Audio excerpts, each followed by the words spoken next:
Okay, we're going to continue on in our Father's Word. This is Mark 13, verse 20. And unless the Lord had shortened those days, no flesh would be saved. But for the elect's sake, whom he chose, he shortened the days. Started out a 7-year tribulation. It was reduced to 3.5 years, 42 full moons, all God's prophecy involving the moon or of Satan. Jesus is the Son of God. He is the light of the world. All those ancient sites where they got the spring, summer, fall, winter equinox are lined up with the sun. They worship God there. Then if anyone says to you, look, here's the Christ, or look, he is there, do not believe it. It's the fake Jesus. For false Christ and false prophets will arise and show signs and wonders to deceive, if possible, even the elect. But take heed. See, I have told you all things beforehand. But in those days after that tribulation, the sun will be darkened, and the moon will not give its light. The stars of heaven will fall, and the powers in heaven will be shaken. Then they will see the Son of Man coming in the clouds with great power and glory.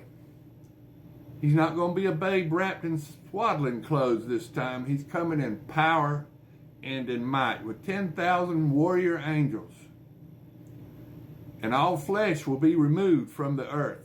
1 Corinthians 15:52, in the twinkle of an eye, at the last trump, the 7th trump, the real Jesus comes.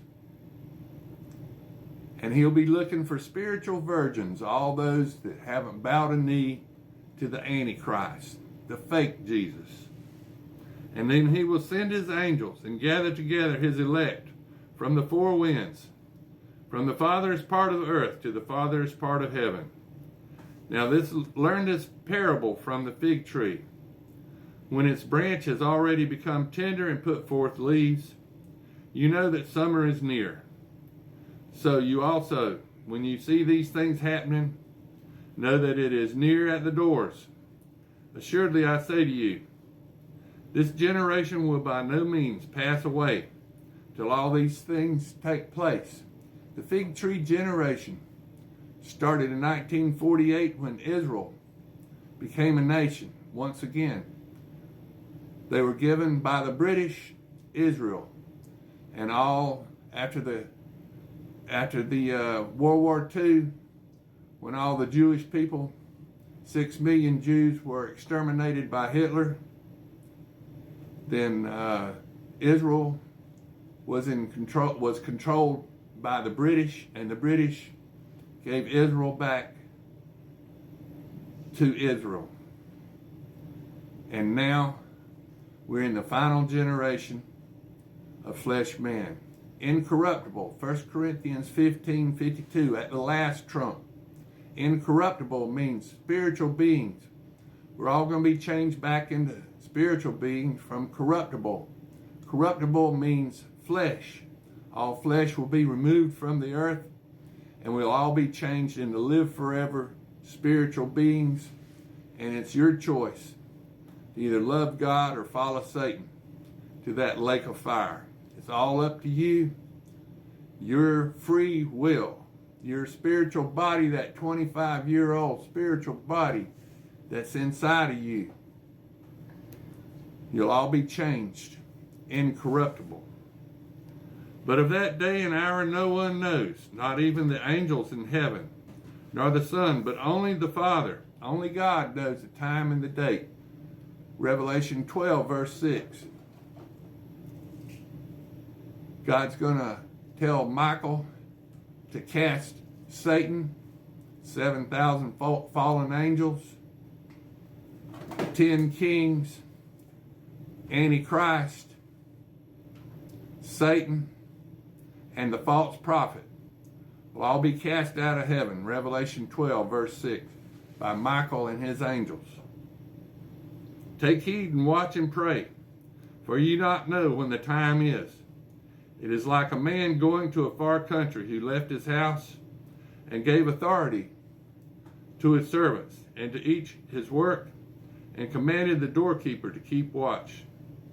Watch therefore, for you do not know when the master of the house is coming, in the evening, at midnight, at the crowing of the rooster, or in the morning, lest suddenly he will find you sleeping. And when I say to you, I say to all, watch. Watchers, watch. Watch for the signs. 10 days before 666, the two witnesses. Most likely Moses and Elijah, but it could be Enoch and Elijah. Malachi 4 tell us Elijah will be one of the two witnesses, but we don't know if it'll be Moses or Enoch, the second witness. Most likely it'll be Moses because of Matthew 17, the disciples.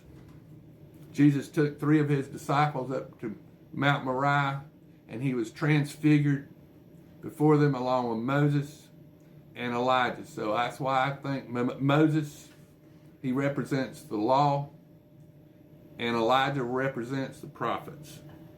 Now this is Mark 14. But Enoch, the first preacher, 7th generation after Adam. Moses was the 7th generation after Abraham. So, could be either one. It's not written for sure. And this is Mark 14. After 2 days it was Passover and the feast of unleavened bread.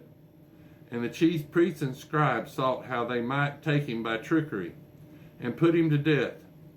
But they said, not during the feast, lest there be an uproar of the people.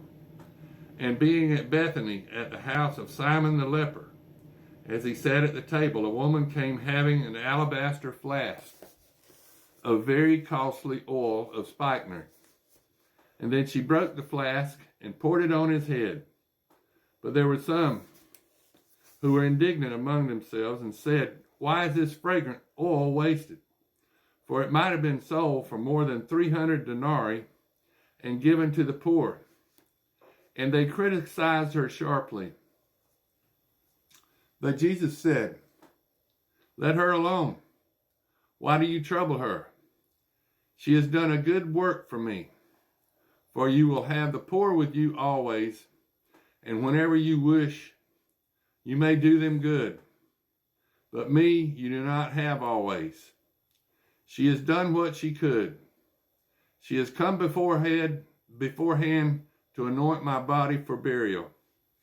Assuredly, I say to you, wherever this gospel is preached in the whole world, what this woman has done will also be told as a memorial to her.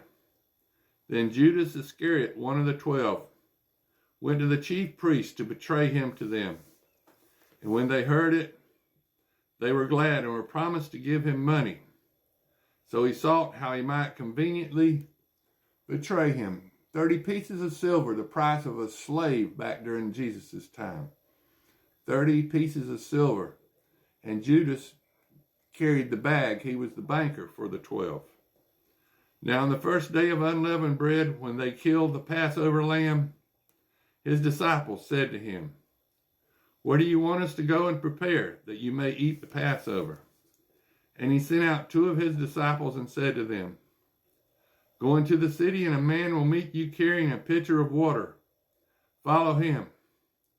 Wherever he goes in, say to the master of the house, the teacher says, where is the guest room in which I may eat the Passover with my disciples? Then he will show you a large upper room, furnished and prepared. There make ready for us. So his disciples went out and came into the city and found it just as he had said to them. And they prepared the Passover. In the evening he came with the 12. Now as they sat and ate, Jesus said, assuredly I say to you, one of you who eats with me will betray me. And they began to be sorrowful and to say him one by one, is it I? And another said, is it I?